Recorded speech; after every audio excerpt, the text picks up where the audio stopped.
quelques propos d'introduction rapide sur cette mission d'information qui a été proposée par le groupe socialiste, écologique et républicain, dont je suis membre, donc en tant que rapporteur. J'excuse notre président, donc Rémy Pointreau, membre du groupe des Républicains, qui n'a pas pu être là aujourd'hui. À côté de cela, ce sont des missions d'information transpartisanes dans leur composition, bien sûr, sachant qu'au niveau du Sénat, on recherche toujours quand même des démarches qui soient les plus consensuelles aussi possibles, hein, même s'il peut y avoir des sujets parfois un peu plus clivants. Et donc nous devrions rendre nos travaux fin juin, voilà, en termes de calendrier. Et bien sûr, les éléments que nous n'aurions pas pu aborder dans le cadre de l'échange, comme vous en avez aussi l'habitude, mais vous pouvez en être assuré, vous nous les transmettez, on les prendra aussi en considération, puisque le temps nous est malheureusement un peu compté. Ce que je vous propose dans un premier temps, c'est de pouvoir vous présenter et de présenter la FP2E peut-être en quelques mots. Et puis on va rentrer dans le vif du questionnaire qu'on vous a transmis pour pouvoir vous entendre. Je vous en prie. Merci. Alors je suis Aurélie Colas, je suis déléguée générale de la FP2E depuis tout juste 2 mois. Merci beaucoup.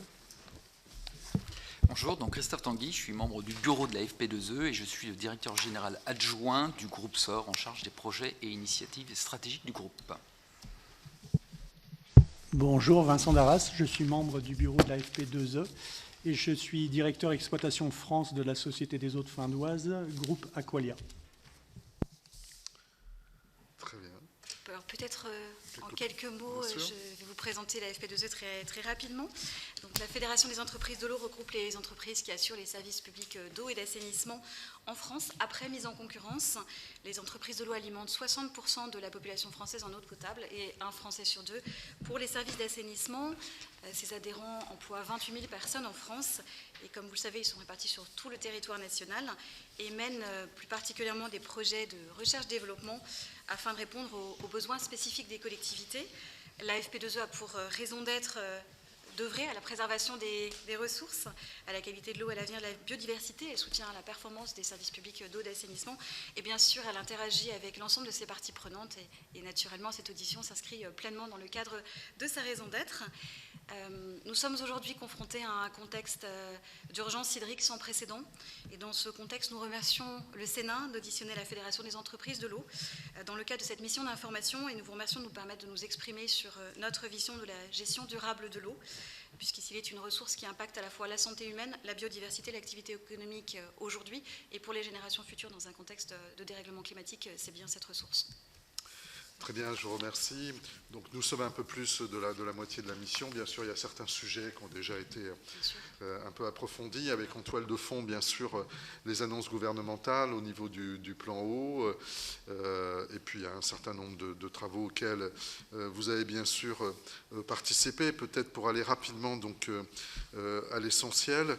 Aujourd'hui, compte tenu de ces annonces, le plan eau, globalement, je pense, a été assez bien perçu de votre part. Quelles sont les interrogations que vous pouvez avoir justement par rapport à ces annonces, les inquiétudes éventuelles que vous souhaiteriez nous communiquer. On voit au niveau des différentes auditions que malheureusement la montée en puissance de la potabilisation de l'eau avec les pollutions diffuses est aujourd'hui un sujet qui est de plus en plus majeur. Sur la réutilisation des eaux usées, même si on sait que ce n'est pas une solution majeure, mais c'est une, voilà, et miracle, mais c'est une voie qui est intéressante à creuser. Mais à chaque fois que l'on aborde cette voie, on a toujours l'impression de se retrouver devant un mur. C'est-à-dire que on a du mal à voir comment ce sujet se crante pour arriver à factuellement ouvrir des voies qui sont aujourd'hui fermées aujourd'hui. Donc peut-être que vous avez des éléments par rapport à ça. Et puis bien sûr, il y a en termes de sobriété aujourd'hui, de consommation des eaux, toutes les parties prenantes sont directement interpellées aujourd'hui sur ces sujets et nous aimerions avoir également un retour de votre part. Donc premiers éléments, je vous laisse tout de suite la parole. Merci Merci beaucoup, monsieur le rapporteur, mesdames les sénatrices, messieurs les sénateurs, merci beaucoup pour votre accueil. Alors, peut-être repartir d'un constat qui est partagé par, je pense, l'ensemble des experts que vous avez rencontrés, qu'on analyse aussi avec nos propres outils d'analyse. C'est évidemment l'état de la ressource qui est aujourd'hui extrêmement préoccupant. Vous avez bien sûr eu les échos du comité d'anticipation et de suivi hydrologique qui a eu lieu la semaine dernière, avec un panorama qui est très préoccupant pour l'été prochain, puisque l'on sait que pendant la période hivernale, les nappes ne se sont pas rechargées. Même s'il y a eu des épisodes de pluviométrie au mois de mars et d'avril, il y a toujours de très très fortes tensions sur un arc qui se situe globalement du Pays Basque à la frontière italienne. Nous voudrions rappeler aussi que c'est un phénomène qui n'est pas conjoncturel, qui n'est certainement pas conjoncturel, il est structurel, il est appelé à durer, il est pérenne, il est lié au réchauffement climatique et il a un impact direct sur l'ensemble du cycle de l'eau, c'est-à-dire sur les étiages, sur les niveaux des nappes phréatiques, sur la mutation des sols et sur la mutation des sous-sols. Donc je rappelle les données que vous connaissez à l'horizon 2050, 10 à 25% de baisse des niveaux de recharge des nappes phréatiques annoncés par les experts du GIEC et 20 à 40% de réduction du début moyen des fleuves.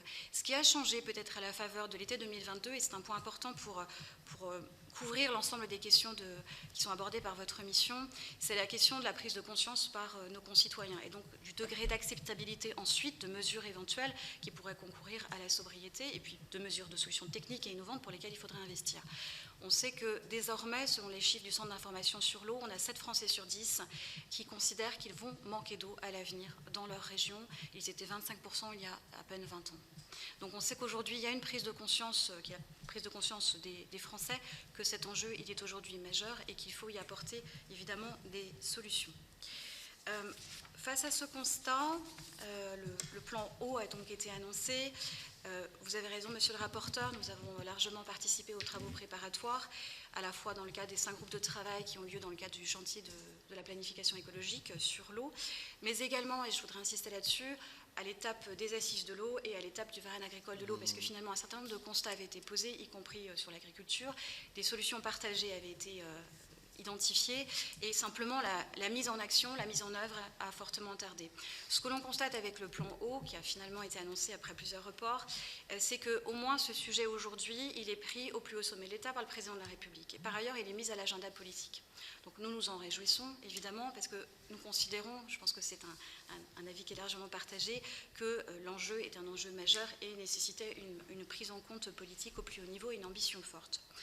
Pour répondre à votre interrogation, ce que nous, on en attend de ce plan eau, c'est 2 choses. D'une part, une mise en œuvre complète, parce qu'il est assez complet, ce plan. Il est très transversal, il aborde l'ensemble des aspects autour de la ressource. On voudrait être certain qu'il va être entièrement mis en œuvre.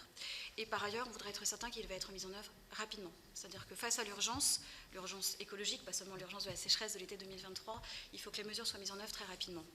Nous avons des points de vigilance, c'était le sens de votre question. Parce qu'il ne comporte aucune mesure par rapport à l'urgence de l'exercice. Hein. C'est effectivement un plan qui est un plan pluriannuel, donc qui vise des actions qui d'ailleurs sont déployées, puisque pour chaque mesure du plan eau, il y a une indication de temporalité de déploiement. C'est effectivement un plan qui s'inscrit de manière pluriannuelle, qui n'apporte pas des réponses totalement immédiates à l'enjeu de la probable sécheresse de l'été 2023.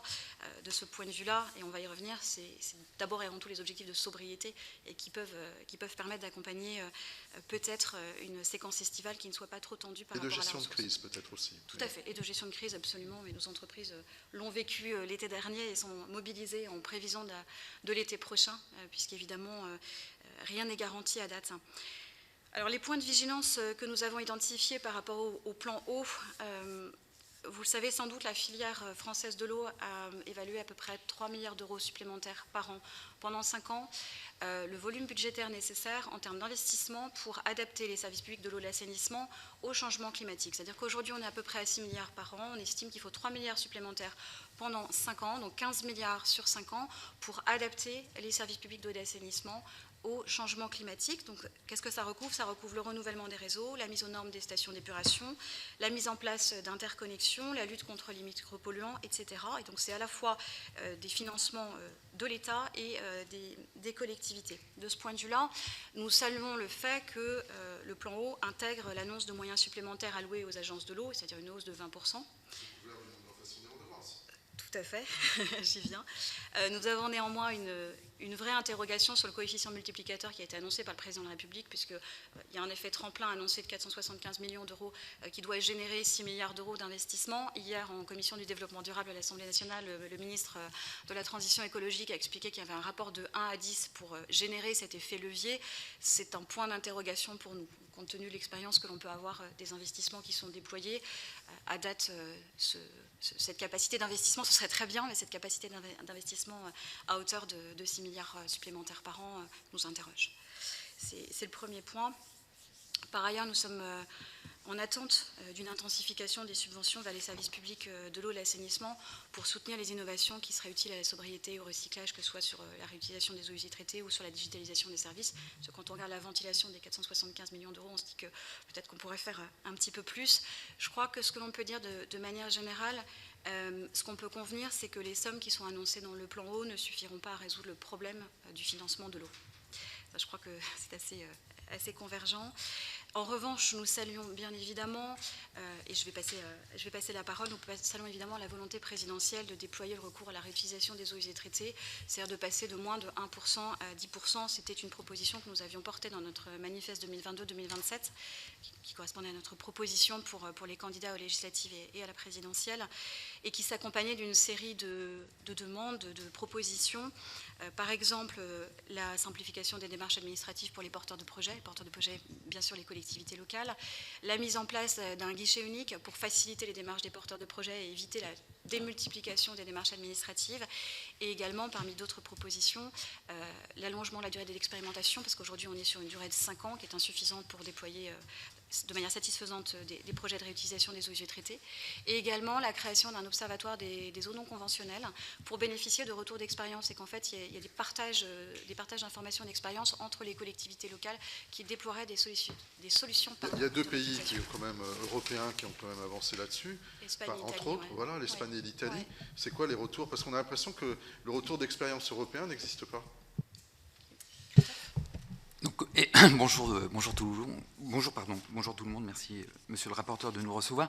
Donc effectivement, le retour d'expérience ne se fait pas, et en fin de compte on communique peu en fin de compte sur ce qu'on est capable de faire et ce qu'on fait déjà en France, parce que malgré tout, même si c'est important, il y a quand même des initiatives qui existent depuis très longtemps, plus de 15 ans, et qui aujourd'hui donnent largement satisfaction. Donc, la question qui était posée, c'est est-ce que la RUT est une bonne idée? Je pense qu'aujourd'hui la posture de tout le monde, c'est de dire oui, c'est une bonne idée, bien évidemment. Maintenant, comme on l'a dit en introduction, ce ne sera pas le levier qui va résoudre toutes les problématiques. En fin de compte, si on veut vraiment travailler le sujet, je dirais, de la sobriété, on doit avoir déjà une vision un peu plus globale et territoriale. C'est indispensable. Et en fin de compte, la réutilisation des eaux usées, c'est une brique parmi différentes solutions. La performance des réseaux, la performance des usines, la réutilisation, la sobriété au niveau des agriculteurs, au niveau des usagers, etc. Et en façade littorale, eu égard effectivement à la problématique de l'industrie de la mer et puis tout ce que ça peut positionner. Donc c'est vraiment une brique. Ça signifie quoi? Ça signifie que par rapport au projet de territoire de la gestion de l'eau, cette notion de territorialité, elle est fondamentale. Et effectivement, la REUT doit être identifiée comme étant cette brique, et on y associe en fin de compte tous les sujets de biodiversité, débit d'étiage, etc. Et pourquoi c'est une bonne idée? Parce que, comme je l'ai dit, même si on n'en parle pas beaucoup en France, même s'il y a très peu de retours d'expérience par rapport à ce qui se fait en Italie, en Espagne, et on pourrait aller au-delà, parce que dans le monde, je veux dire, vous avez Israël, vous avez Singapour, vous avez même des pays voilà, mais parce qu'on est à proximité. Mais en fin de compte, techniquement, rien ne s'oppose. C'est pas compliqué à mettre en place un dispositif et de l'engager. Ça demande un peu de travail parce qu'il faut avoir une vision territoriale. Quels sont les usagers? Quel type d'eau? Qualité? Quantité? Et comment est-ce qu'on peut organiser ce dispositif? Et quelle est la part? Les points qu'il faut intégrer dedans, c'est, effectivement, c'est un traitement qui vient en plus du reste.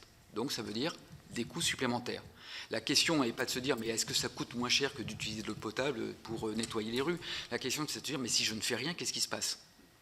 Combien ça m'a coûté de mettre des camions-citernes, d'emmener des palettes d'eau pour alimenter des villages qui, cet été, n'ont pas eu d'eau? Et en fin de compte, il y a une équation globale. Et puis, le bout du bout, si on ne fait rien, qu'il n'y a plus d'eau, combien l'ensemble de ces dispositions ou dispositions qu'il faudra mettre en place coûteront au regard de la mise en place de la réutilisation des eaux usées.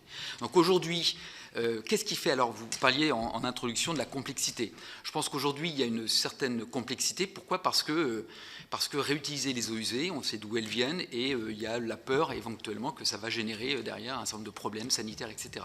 Aujourd'hui, le dispositif peut être très bien cadré. Il y a des retours d'expérience qui sont au-delà je dirais, de ceux qui existent depuis une quinzaine d'années, mais même les derniers retours d'expérience qui datent de 1 an, 2 ans dans le cadre d'études expérimentales montrent qu'on est capable de faire. On peut probablement accélérer, réutilisation tout simplement de ce retour d'expérience. Faisons jurisprudence de ce qui a été fait, des dispositifs qui sont mis en place pour contrôler, s'assurer que tout va bien. Et je pense qu'on peut ensuite accélérer la mise en place des différents dossiers. Donc oui, la réhute, c'est une bonne idée. Elle doit s'inscrire dans un projet de territoire. On intègre les différents leviers qui permettront de faire cette sobriété et de préserver la ressource. Mais ça s'intègre dans un projet territorial qui va au-delà probablement des délimitations des collectivités, puisqu'on va embarquer du monde, et là, il y a un vrai sujet. J'insiste quand même, parce que vous dites un projet territorial, mais on voit bien qu'il y a quand même un parapluie qui est ouvert au niveau national par rapport à l'approche normative, etc. Et celui-ci, il est quand même suffisamment puissant. Alors, l'approche territoriale, aucun souci, là, on est complètement dans ces sujets-là, donc je l'évacue assez rapidement, mais le principal frein aujourd'hui, il est au niveau à la fois des ARS et du ministère de la Santé, de toute façon. La difficulté devant laquelle aujourd'hui on se situe, elle est dans le temps technico-administratif pour valider un projet et donc les garanties que l'on est capable d'apporter. Ça, c'est du national, ça relève du national. Ça relève du département, puisque les dossiers sont soumis aux ARS, aux CODERTS départementaux. Mais je suis désolé, mais il s'appuie sur c'est pour ça que je dis un chapeau normatif au niveau national. Oui, il y a un cadre réglementaire qui doit être adapté de manière à lever des verrous qui sont aujourd'hui bien présents. Je me permets d'appuyer sur le sujet, parce qu'à chaque fois qu'on aborde le sujet, on a beaucoup de mal à identifier aujourd'hui la manière dont la situation peut évoluer d'une manière plus franche et plus directe. On a l'impression qu'on est englué dans un marais et qu'on a beaucoup de mal effectivement à s'en sortir sur ce sujet sur le plan national. Déjà sur l'irrigation, c'est possible, mais c'est très peu utilisé. Pourquoi ? Voilà, c'est possible, hein, déjà à l'heure actuelle. Tout à fait. Voilà, donc il y a des possibilités. Et puis on voit bien qu'au niveau industriel, etc., alors là, on est dans des freins qui sont quand même très très importants. Et c'est pour ça que j'ai le sentiment que ce n'est pas qu'uniquement une échelle des ARS, hein, c'est aussi au-dessus. Hein. Je pense, si je puis me permettre, je pense qu'il y a... L'échelle territoriale est quand même extrêmement importante. Pourquoi ? Parce que vous allez mettre autour de la table, si je puis me permettre, des personnes qui n'ont pas l'habitude réellement de cohabiter en matière des usages de l'eau. Puisque dans une organisation, vous allez devoir mettre autour de la table des industriels qui, entre guillemets, peuvent être amenés à vivre leur vie, etc. Qui va mettre autour de la table ? Ça, c'est une bonne question. Et oui, c'est le préfet coordonnateur de bassin, c'est le comité de bassin, c'est au travers des assises de l'eau que l'on décide d'ouvrir un chantier partagé sur la route au niveau territorial. C'est quoi la voie ? Et c'est une question importante, oui. Parce qu'aujourd'hui, pour commencer vraiment à avancer factuellement, il faut regarder maintenant qu'est-ce qu'on fait comme proposition, comme méthode. Il y a une échelle à définir et il y a une colonne vertébrale qui doit avoir cette légitimité pour effectivement faire ce travail-là. Aujourd'hui, je pense que si on regarde, il peut être en fonction, mais est-ce que ça doit être légiféré, normalisé ? Est-ce qu'il est départemental ? Est-ce qu'il est plutôt sous des sous-bassins ? Est-ce qu'il est plutôt sur des bassins de vie ? Et cette dimension-là, est-ce que c'est un chantier que les agences de l'eau doivent ouvrir à chaque niveau ? Puisque là, on est sur une approche bassin-versant et territoriale. Vous avez tous les acteurs, là. Au niveau d'une agence de l'eau, oui, on a tous les acteurs, tout à fait. Bon, réfléchissez, mais c'est un sujet, parce qu'on a l'impression qu'on tourne en rond, quoi, sur ces histoires-là. En tout cas, il y a des verrous réglementaires, on est en attente de décret déjà de simplification. Il faut passer cette étape, je pense, parce que ça fait partie, on va dire c'est le portail, en fait. Hein, c'est le portail. Tout le monde nous dit que les décrets arrivent, ils n'arrivent jamais. Donc... On est en attente des décrets. Ça fait des mois et des mois. On attend des décrets. Peut-être juste pour compléter le propos de Christophe, on nous pose souvent la question de l'impact réel de la réutilisation des eaux usées traitées. Vous savez, les reportages parlent des golfs et on a l'impression que c'est quelque chose de très anecdotique. On a formalisé dans le cadre de notre manifeste une donnée qui nous semble assez intéressante, c'est que 10% de réutilisation des eaux usées traitées, c'est à peu près 500 millions de mètres cubes d'eau et ça représente 15 à 20% des besoins en eau de l'agriculture. C'est pour indiquer l'effet d'impact et je vous rejoins sur le constat lié à l'irrigation, puisque aujourd'hui, on est capable avec la REUT d'adapter des qualités d'eau, c'est-à-dire on est tout à fait capable d'adapter à des plants de tomates une qualité d'eau qui ne nécessitera pas le même niveau de traitement que pour une eau qui va nettoyer des bus d'écart scolaire. Donc on est tout à fait capable de le faire, mais effectivement, il y a des freins importants et on est en attente de lever de ces freins. Pour l'échange, mais c'était pour pousser un peu le bouchon et regarder ce qu'on a un petit peu des points durs pour pouvoir effectivement avancer sur le sujet. On a fait le tour par rapport au plan eau, globalement, sur les réactions que vous souhaitiez éventuellement relever. Sur peut-être la sobriété, les consommations domestiques, la tarification différenciée, qui est un sujet plus facile à dire qu'à faire, qui doit vous préoccuper. Oui, tout à fait. Alors peut-être Christophe, tu veux... Oui, je peux peut-être commencer sur la partie métrologie et conductorité. Puis consommation domestique. Oui, et tu parleras des tarifs. Donc, sur la consommation domestique, aujourd'hui, donc effectivement, depuis un certain nombre d'années, maintenant, on observe clairement une baisse, en tous les cas, ce qu'on appelle les consommations unitaires. Donc les foyers consomment de moins en moins. Il y a des effets sociologiques, mais il y a aussi des... Un petit peu pondéré de ces dernières années. Voilà, tout à fait. Sur un plateau, on est tout à fait. On stagne tout simplement parce que je pense que sur ces 10 dernières années, on a observé quand même de façon assez significative des baisses de 2-3% par an. Je pense que c'est un effet aussi de modernisation des outils ménagers, moins consommateurs d'eau, etc., etc. Donc aujourd'hui, effectivement, on arrive effectivement à ce palier. Alors aujourd'hui, travailler sur la sobriété, je dirais, il y a l'approche purement technique, puis l'approche pédagogique, où à un moment donné, il faut embarquer tout le monde et expliquer pourquoi c'est important. D'un point de vue technologique, aujourd'hui, il faut avoir en tête que la mise en place de ce qu'on appelle les compteurs intelligents, donc la télérelève ou la radio-relève, ont permis, alors déjà il y a à peu près 40% en tous les cas des consommateurs qui sont aujourd'hui équipés de ce type de dispositif. 40%. S'il vous plaît, télé et radio, c'est pas... Alors, les mêmes effets. La télérelève et la radio-relève sont deux dispositifs différents. La télérelève, l'information vient à vous au moment où vous le souhaitez. La radio-relève, il faut aller vers le dispositif pour le récupérer. Mais même si vous avez des dispositifs de radio-relève, si je puis me permettre, aujourd'hui, on peut amener à travailler avec des partenaires comme la Poste, comme les équipes qui s'occupent des ordures ménagères, tous ceux qui ont l'habitude de passer régulièrement dans les rues, et ça nous permet de récupérer les informations. Donc on peut augmenter la fréquence de collecte des informations issues de la radio-relève. Donc même pour des collectivités qui sont en radio-relève, on peut imaginer augmenter cette fréquence et donc pouvoir offrir à l'ensemble des usagers l'accès à des informations qui vont lui permettre de maîtriser leur consommation et de regarder exactement où est-ce qu'ils en sont. Oui, mais cela dit, vous êtes un des opérateurs.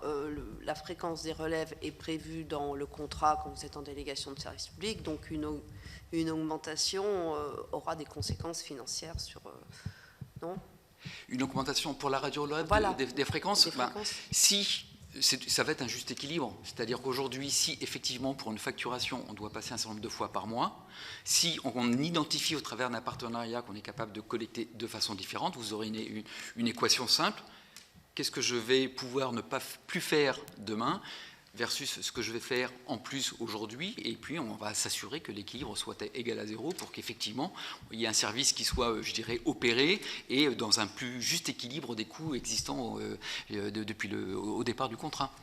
Donc c'est une équation qu'il faut qu'on équilibre avec les collectivités. Mais en tous les cas, ça permet pour ceux qui ont déjà la radio-relève de pouvoir accéder à une fréquence d'information qui lui permet d'avoir cette vraie gestion au quotidien, à la semaine, au mois de leur consommation. Et c'est clair qu'aujourd'hui, les systèmes de télérelève ou autres assimilés sont une vraie aide pour l'ensemble des citoyens à bien optimiser leur consommation, bien identifier là où ils consomment, identifier les éventuelles fuites et engager les actions correctives. Et ça, c'est un vrai, c'est un vrai plus. Mais là aussi, j'aurais tendance à dire que dans le cadre d'une démarche un peu plus globale, un peu plus territorial, je reprends ce mot-là, monsieur le rapporteur, c'est une brique avec la RUT et avec les autres actions. Oui, on est d'accord. Après, il y a toute la question de l'accessibilité, le fait que les gens s'approprient aussi la démarche, et ça, c'est un vrai sujet aussi en soi, plus la gestion des immeubles collectifs, etc., où là également, c'est pas simple. Alors, effectivement, vous avez raison. On le voit bien aujourd'hui que c'est un vrai travail de fond pour que les gens, effectivement, régulièrement, s'approprient les outils. Alors on le voit, hein, les premiers mois, tout le monde, entre guillemets, s'amuse et va voir, et puis après, il y a une certaine lassitude, ou en tous les cas, on oublie. Donc c'est comment est-ce que les dispositifs puissent être mis pour régulièrement relancer je dirais, les usagers sur le fait que, on observe des consommations normales. Donc c'est l'ensemble du dispositif de service qui peut être associé, puisque en fin de compte, la télé-relève, vous avez une information où vous allez avoir une information régulière. Comment cette information régulière peut être renvoyée vers les usagers en disant, tiens, il se passe quelque chose, est-ce que vous pouvez y regarder, etc. Donc c'est l'animation qu'on peut créer autour de ça. Et ça, c'est extrêmement important. Et puis après, il y a, je dirais, les problématiques qui sont associées. Alors excusez-moi, monsieur le rapporteur, le deuxième point, c'était...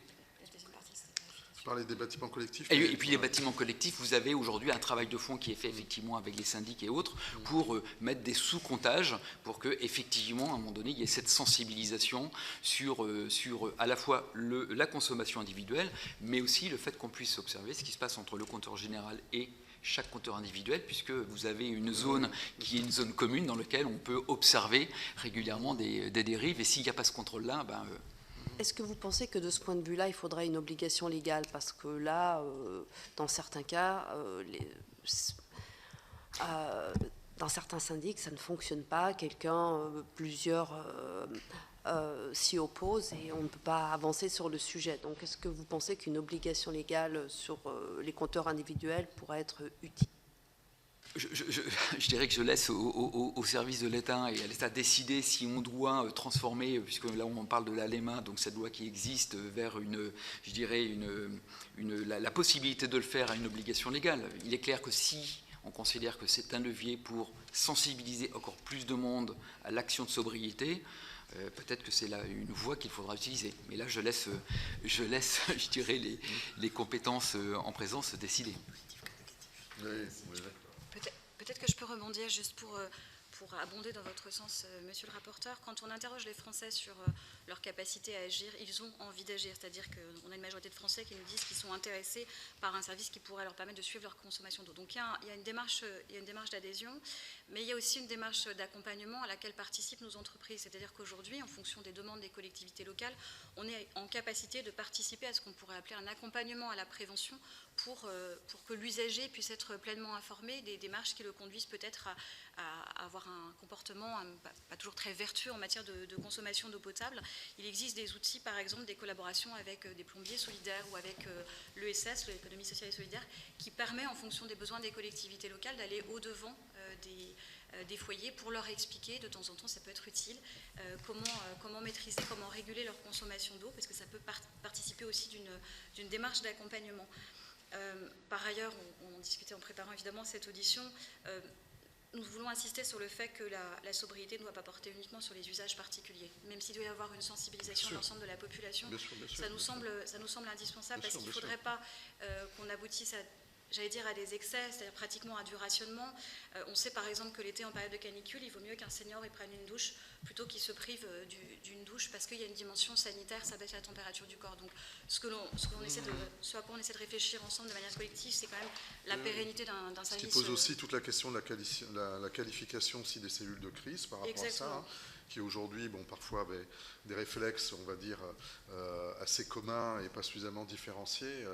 Il n'y a pas de souci. C'est aussi, par exemple, le fait que quand on a planté un arbre depuis 3 ans, si on subit un arrêté sécheresse, on élimine un capital donc il faut vraiment faire un peu plus de dentelle qu'on en le fait aujourd'hui dans la gestion de crise. Ça semble être un sujet, effectivement, très très important. Sur les pratiques et sur les sobriétés, on a vu des plans à un moment donné, type MACO, etc., qui permettaient d'intervenir avec des fonds européens, je crois, sur des politiques de sobriété, équipés avec des kits, les ménages, pour puis faire en sorte qu'il y ait une consommation qui était moindre. Les douceurs, etc. Ouais. tout ce qui va dans le sens de la sobriété, la prise de conscience collective. Parce que rien qu'à ce niveau-là, vous le soulignez, il y a les performances des nouveaux matériels, bien évidemment, mais pas que. Il suffit d'avoir un robinet mousseur qui... Oui, puis c'est un impact... On gagne tout de suite 10% rien qu'en faisant couler. Exactement. On sait quel est l'impact globalement du ballon d'eau chaude sur la consommation, sur les bains, les douches, le lave-linge et le lave-vaisselle, qui sont des gros postes de consommation d'eau. Par ailleurs, des gros postes de consommation d'énergie, parce qu'il faut chauffer l'eau. Donc oui, bien sûr, tout ce qui va dans le sens de l'objectif de sobriété est intéressant. Mais c'est pas très organisé à l'heure actuelle. Il y a quelques démarches volontaristes, mais quand on y regarde un peu plus près, il y a globalement, enfin, pour le coup, on va dire, la stratégie pédagogique d'accompagnement des usagers pour aller vers une démarche déjà de sobriété simplement au niveau de l'utilisation est quand même pauvre quand on regarde bien. Alors, nous, les entreprises de l'eau, on a développé au mois de juin dernier 2022 donc, une campagne de communication pour appeler nos concitoyens à la sobriété. On était les premiers à relayer l'appel du ministère de la Transition écologique. C'est vrai qu'on était un petit peu seul en la matière et je crois que de toute façon ce sont des campagnes qui vont devoir être redéveloppées à l'avenir, pas seulement si on s'apprête à avoir un été sec. On voit bien qu'il faut aussi développer des objectifs de sobriété en période hivernale, puisqu'on est aussi en situation de tension par rapport à la ressource en période hivernale. Donc il y a probablement des comportements à faire évoluer avec, encore une fois, le souci de ne pas culpabiliser les usagers et simplement de garantir une information un petit peu plus large pour que les efforts soient partagés et qu'ils soient aussi compris à l'échelle du territoire. Ça rejoint votre question sur la gestion de crise. C'est-à-dire qu'on sait que quand on fait 5 km et qu'on va dans un département et qu'il y a des usages de l'eau qui sont autorisés alors qu'ils ne le sont pas à côté, c'est très difficile à comprendre et ça fait partie des annonces qui ont été faites en marge du plan eau, notamment en prévision de l'été 2023. Il faut absolument qu'il y ait une lisibilité des mesures qui sont prises de manière à ce que chacun des usagers puisse, entre guillemets, y consentir sans avoir un sentiment d'injustice et sans mener à des usages conflictuels de l'eau, puisque c'est un risque aujourd'hui. Oui, bien sûr. Peut-être, vous avez parlé tout à l'heure, monsieur le rapporteur, de l'enjeu de prévention des pollutions, préservation des captages également. Peut-être que, si vous en êtes d'accord, monsieur Darras, qui ne s'est pas encore exprimé. Oui, pendant que j'ai la parole, j'en profite, j'ajoute ma petite pierre concernant la réutilisation des eaux usées traitées, en fait, parce qu'on est présent, et très présent aussi en Italie et en Espagne, donc on a un retour d'expérience extrêmement important, puisque là-bas, la réutilisation des eaux usées épurées, ça fonctionne depuis au moins 20 ans, à très large échelle. Donc les process sont éprouvés, ça marche, et voilà, ce n'est même plus un sujet. Et dans ces pays-là, il est inconcevable, par exemple, d'arroser un golf avec de l'eau potable, par exemple. Je ferme la parenthèse. Je reviens donc sur la qualité de l'eau, hein, c'était la question. En fait, une de vos questions, c'était la protection des captages. Donc effectivement, il faut commencer par l'aspect préventif. Donc, en fait, je vais vous parler d'un exemple très concret, puisque la FP2E a noué un partenariat avec l'association permanente des chambres d'agriculture, en fait, qui permettait...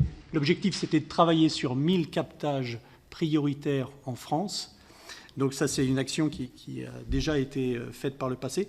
Et en fait, la force de ce partenariat, c'est vraiment de réunir tous les acteurs, les collectivités locales au premier chef, les agences de l'eau, on en parlait tout à l'heure. Et sur chaque ressource, il y a souvent plus de 100 agriculteurs qui sont concernés. Et qu'est-ce qui est fait dans le cadre de ce partenariat? En fait, on va utiliser par exemple un logiciel pour modéliser les mouvements des composés azotés et l'évolution dans une nappe phréatique, par exemple. Très concrètement, dans ce cadre-là, on fait la vérification du matériel agricole pour éviter les fuites de phytosanitaires.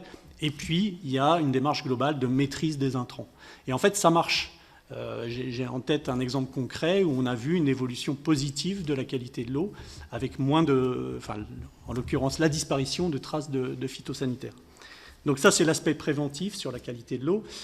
C'est la priorité, bien sûr. Il y a l'aspect curatif, donc c'était une de vos questions.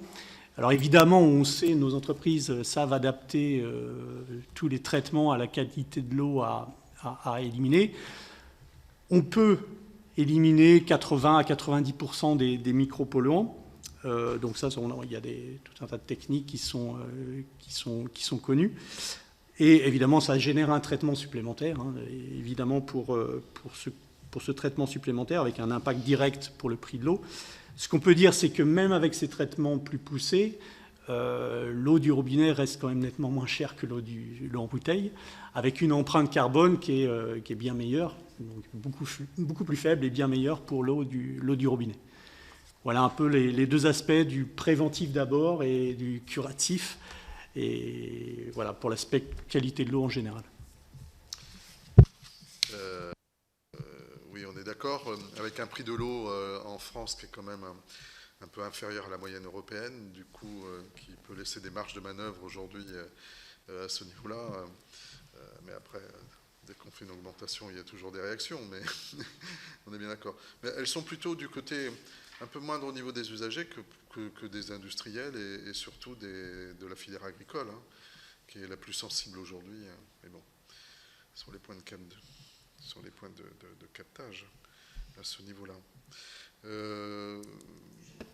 Je t'en prie. Oui, peut-être sur la protection des captages. Vous évoquez le travail qui est fait sur les 1000 captages prioritaires. Finalement, il est quand même relativement lourd. Enfin, c'est tout un travail, le suivi des captages prioritaires. J'y ai participé. C'est quand même assez lourd. Certains acteurs de la filière proposent finalement d'aller vers une limitation, voire une interdiction des intrants phytosanitaires et autres dans le périmètre sensible des captages à échéance de 10 ans. Comment est-ce que, voilà, qu'est-ce que vous en pensez, quelles peuvent être les limites et surtout quand même quels sont les avantages? Je pense que pour vous, ça recèle beaucoup d'avantages. En tout cas, je l'ai dit tout à l'heure, l'objectif, c'est bien de maîtriser les intrants. Donc, dans le périmètre immédiat, rapproché, éloigné, c'est bien la question. Vous ne voulez pas aller plus loin.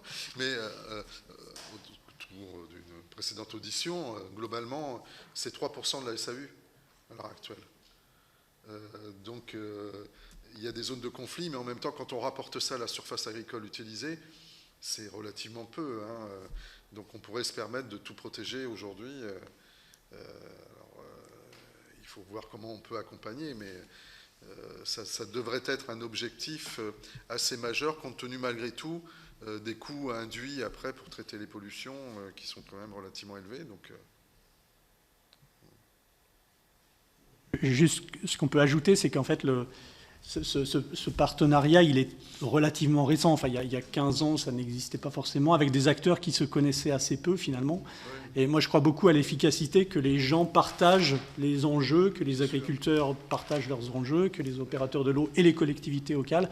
Et en fait, c'est en enrichissant comme ça, de manière commune, qu'on avancera, puisque c'est quand même assez consensuel. Et justement, on arrive à des résultats probants, tout à fait. Oui. Et après, il y avait la question qui était aussi abordée précédemment sur comment on accompagne malgré tout l'évolution des pratiques au niveau des services rendus. Bon, voilà, il faut aussi organiser sans doute l'accompagnement aussi de la réorientation de la filière par rapport à ça. C'est là où les agences de l'eau peuvent jouer un rôle d'accompagnement qui peut être effectivement pertinent et intéressant. Sachant qu'aujourd'hui, dans nos métiers, on a déjà, vis-à-vis d'un bon nombre d'exploitants agricoles, des relations, puisque notre métier nous amène à produire des boues, et ces boues font l'objet de plans d'épandage. Donc ça veut dire qu'on a déjà une relation avec les chambres d'agriculture pour aider au plan d'épandage, pour accompagner dans l'analyse des sols, l'identification des besoins ou pas. Donc cette relation, elle existe, et on est déjà dans une logique un peu, entre guillemets, de conseil, puisque on oriente les besoins, je dirais, en épandage en fonction du sol. Donc cette relation existe.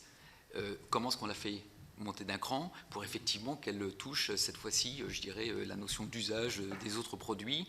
Comment est-ce qu'on peut aider les agriculteurs à substituer des engrais chimiques à des engrais verts? Et puis là, on peut se poser plein de questions sur ce qui existe aujourd'hui en matière de gestion des boues, traitement des boues, et comment est-ce qu'on est capable, à partir des boues et de différents dispositifs, de fabriquer des engrais verts.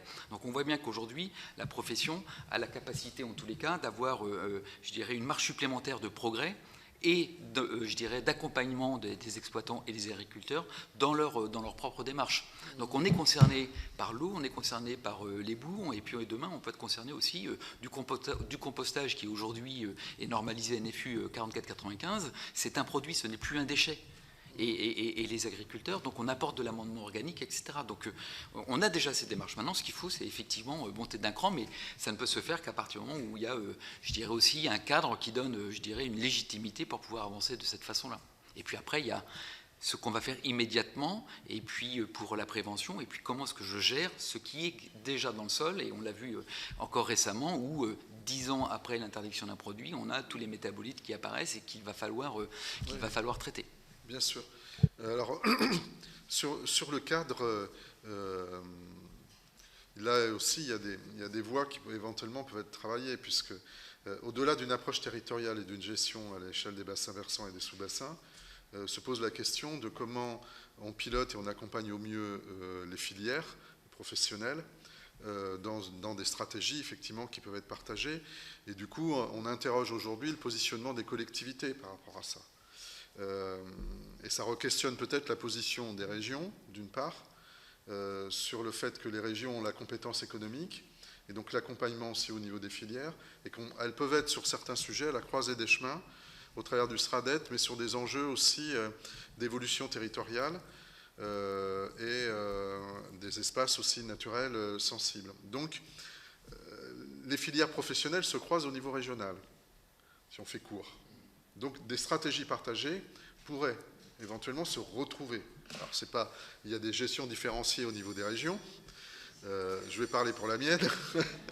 Sur la Nouvelle-Aquitaine, pour le coup, il y a un travail de fond qui a été fait sur Acclimatera, etc. Mais on pourrait imaginer demain qu'il y ait des stratégies communes de croisement entre filières agricoles, même votre propre filière au niveau régional, pour voir comment des compétences peuvent se retrouver sur des accompagnements sur le terrain. Ça pourrait, vous voyez, là-dessus. Hein. Et ça va dans le sens, si je puis me permettre, de la révision de la directive aux résidus urbains, oui. qui vise à renforcer la dimension de stations d'épuration ressources et à développer jusqu'à la neutralité énergétique à l'échelle nationale.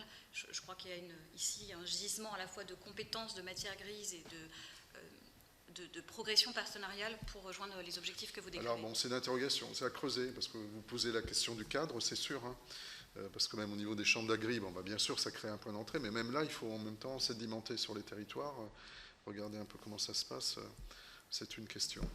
Très bien.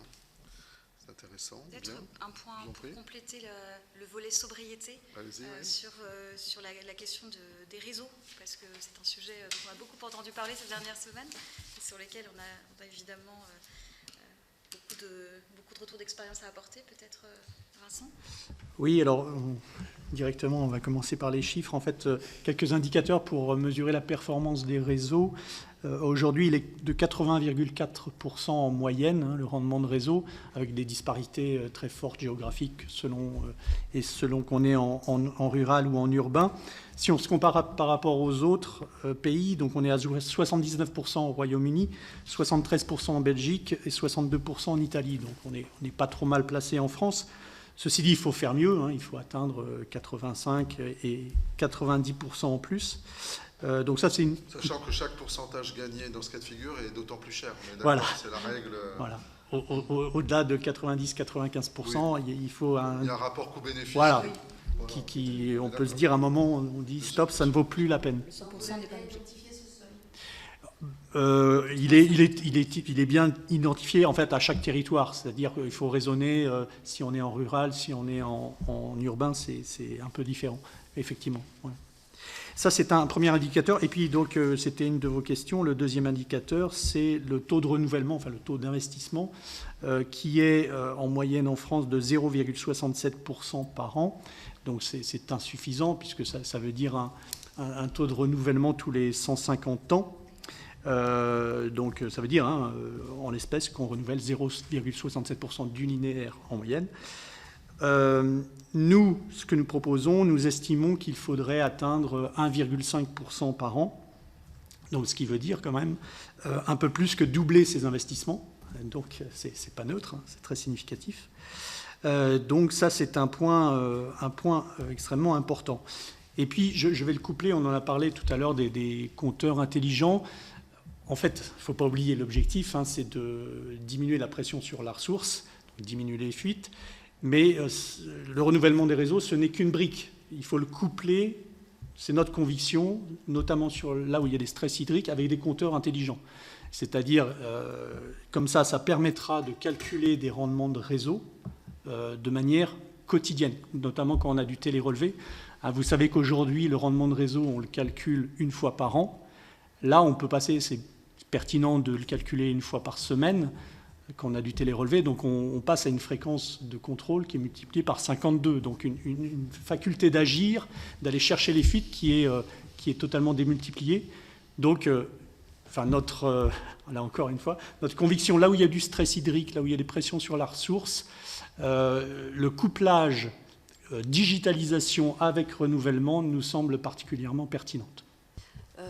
S'il vous plaît, est-ce que vous avez la part du télérelevé? Alors évidemment, dans les territoires urbains, métropolitains, j'imagine que c'est très élevé, mais dans les territoires plus ruraux? On n'a pas cette donnée, on parlait tout à l'heure de 40%, mais la part de strict liée au télérelevé, on pourra vous la donner.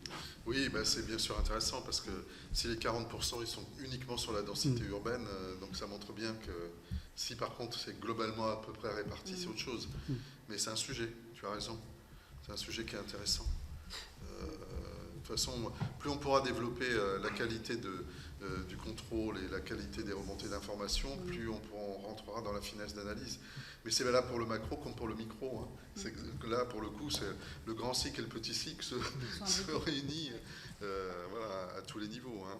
Et donc ça fera l'objet dans le rapport sans doute d'une préconisation aussi d'une approche particulière sur l'amélioration d'une manière générale des systèmes d'information et de gestion à tous les niveaux. Si je peux me permettre d'ailleurs un complément, monsieur le rapporteur, si je vais beaucoup plus loin que ce que disait Vincent, c'est que, et je m'appuie sur le rapport interministériel qui a été publié sur ce qui s'est passé en l'été 2022, si je rajoute à cette dimension-là, pour rejoindre cette approche territoriale, la façon dont on est capable de mesurer comment les captages, les forages, sont ou pas en capacité au corps à produire. Donc vous rajoutez les captages, vous rajoutez les compteurs de sectorisation, vous rajoutez la télérelève. On a une vision et une équation qui, dans le cadre de la réorganisation liée à l'eau à l'autre, peut permettre à une collectivité d'avoir une gestion dynamique de sa ressource et se dire, voilà comment je vais faire, peut l'aider à programmer les interconnexions. Bien sûr. Etc. Et donc on voit bien que la data, donc la donnée devient essentielle. Et effectivement, il me semble qu'un certain nombre de préfets disaient, mais en fin de compte, on a traîné pour des arrêtés parce qu'on manquait d'informations. Et donc on voit bien que l'équipement, probablement, l'équipement de ces forages, la capacité à avoir une donnée temps réel, couplée à l'ensemble de ça, permet une gestion dynamique et un bon équilibre dans l'utilisation des différentes ressources qu'un territoire peut posséder. Voilà, on en est convaincu de ça, donc je pense qu'on appuiera fortement là-dessus. Et puis c'est le fait de partager de manière très fine les enjeux. À partir du moment où on maîtrise mieux véritablement la ressource qui est disponible, après il faut bien se la partager, il faut bien discuter, il faut bien négocier de toute manière. J'ajoute une révolution pour nous dans notre métier, vous parliez de micro. Quand on a du télérelevé, là, j'ai un exemple très concret, tous les jours, on détecte les gens qui ont une fuite. C'est vraiment, on apporte un service qui est carrément amélioré, une relation client ça change tout pour notre métier, c'est vraiment, on est passé dans le futur, et ça nous semble particulièrement intéressant. Et le dernier point, si je peux me permettre, c'est le fait d'avoir cette information en amont. C'est comment je peux, non pas éviter la crise, mais préparer la crise. Si au mois de janvier, je suis capable de dire qu'en fonction de la lisibilité que j'ai sur les 15-20 ans d'informations concernant mes ressources, je suis capable de dire « attention, je suis dans une valeur extrêmement basse, on est au mois de janvier, statistiquement, la possibilité pour qu'elle revienne à un niveau normal extrêmement faible », ça veut dire que je suis déjà dans l'anticipation. Ça veut dire qu'on est moins dans la précipitation quand il va falloir engager les arrêtés, sensibiliser les uns les autres, et le jour où la crise arrive, on est préparé et on a peut-être déjà mis en place des dispositifs qui évitent vraiment l'action et la réaction. Très bien. On arrive pratiquement à la conclusion de notre audition.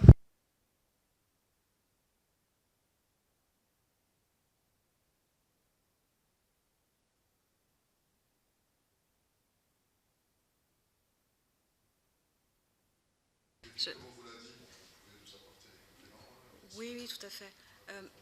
Peut-être un message général pour conclure, qui est, je pense, certainement assez commun avec l'ensemble des personnes que vous avez auditionnées, des experts que vous avez entendus. Notre conviction, c'est que aujourd'hui, les usages de l'eau doivent faire l'objet d'abord d'une d'une information, d'une communication assez large, en transparence avec le public.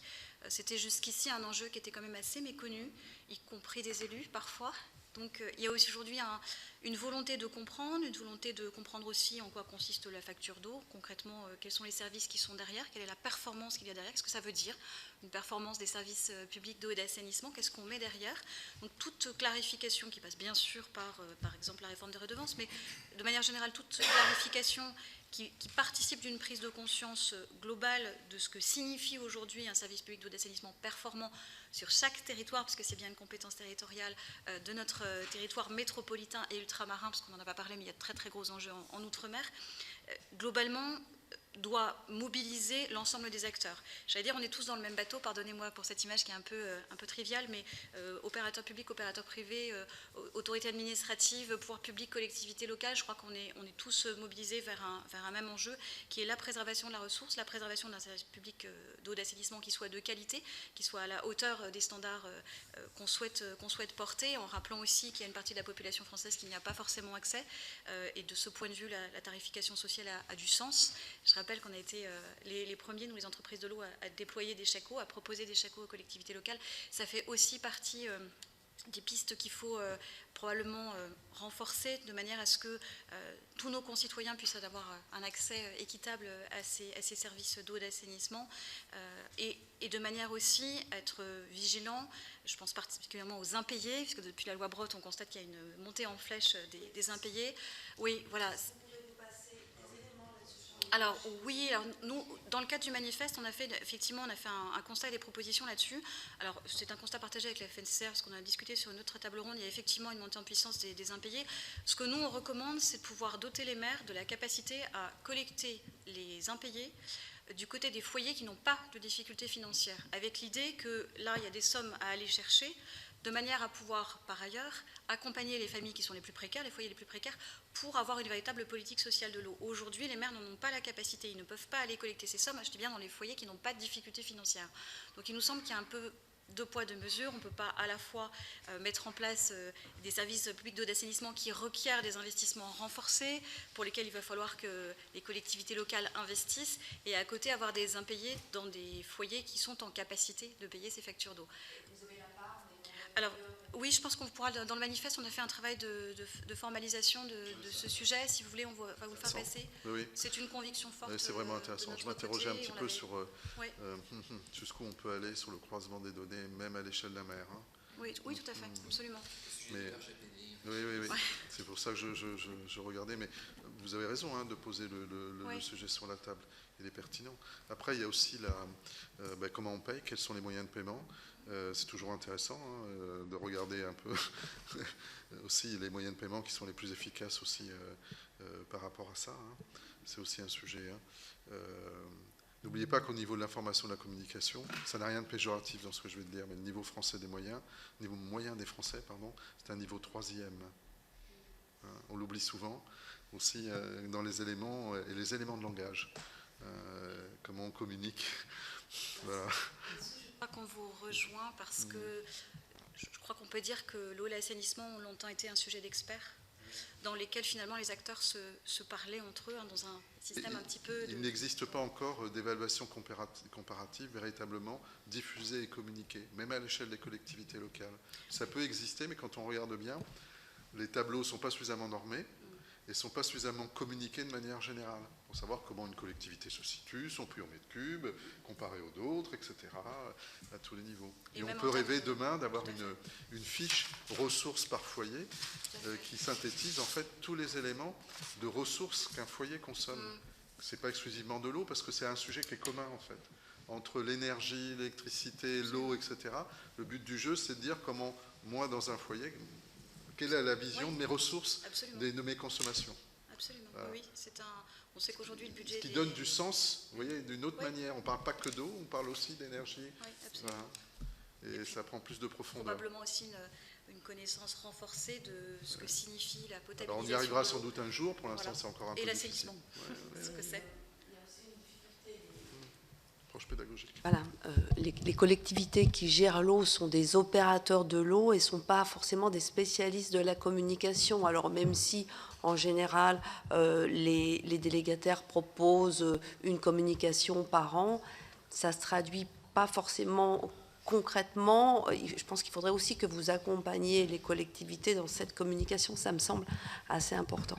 Je vous rejoins tout à fait. Alors en général, on s'adapte un petit peu aux demandes des collectivités parce qu'il y en a aussi qui souhaitent communiquer sur les sujets d'assainissement de leur côté.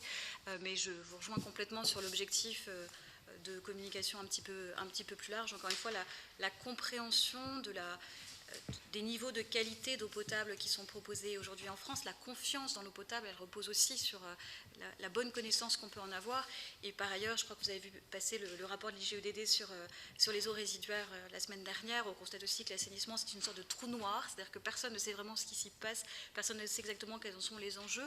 On en a un petit peu parlé pendant la crise Covid quand même, parce que c'était un élément, un indicateur pour le suivi épidémiologique, mais ça reste un sujet qui est encore assez flou. Christophe Tanguy parlait de la dimension ressources des stations d'épuration qui demain va permettre à la fois de développer des ressources supplémentaires pour les agriculteurs et aussi pour les collectivités locales dans un contexte de tension financière. Je pense que ce sont des pistes qui sont très intéressantes et sur lesquelles on va devoir nous aussi apprendre collectivement à communiquer, parce qu'aujourd'hui je crois qu'une station d'épuration, il n'y a pas beaucoup de nos concitoyens qui savent exactement ce que c'est, et je pense qu'on peut aussi développer la pédagogie autour de ces outils qui sont des beaux outils industriels, qui sont des outils déployés par des acteurs économiques français qui mobilisent, on l'a dit, de notre côté 28 000 collaborateurs et on peut inclure bien sûr les équipes des régies. Donc ça représente aussi un savoir-faire français, un savoir-faire qui est non délocalisable, qui a une traduction en termes d'emploi et de développement territorial. Donc je crois que ça mérite d'être effectivement porté. Voilà une belle conclusion. Je voulais juste rassurer Madame la sénatrice, c'est qu'aujourd'hui, quand on regarde les dossiers sur lesquels nous travaillons pour répondre à des appels d'offres auprès des collectivités, à l'instar, je dirais, des critères de performance qui sont de plus en plus prégnants, le volet communication apparaît de façon systématique désormais, où la collectivité, clairement sur le domaine de l'eau et de l'assainissement, demande à l'opérateur qu'elle choisira un vrai plan de communication, auquel bien évidemment elle sera associée, puisqu'elle reste responsable du service, mais c'est vraiment maintenant du systématique, et ce volet communication apparaît comme étant de plus en plus prégnant en tous les cas dans les appels d'offres. Beaucoup de choses à dire, parce que la communication institutionnelle est de plus en plus observée avec distance de la part, malheureusement, des usagers, des concitoyens. Donc c'est vraiment un débat de fond aussi autour de quels sont les meilleurs axes, les meilleurs moyens, les meilleures méthodes pour pouvoir toucher et communiquer en tant que tel. Bon, c'est un vaste sujet en tout cas. Merci beaucoup pour cet échange qui était vraiment intéressant. On vous souhaite une excellente réunion du CNE. Merci. Voilà, vous transmettrez nos amitiés à M. Jean Launay. Vous allez sans doute retrouver, j'imagine. Très bien. Très bien. Merci.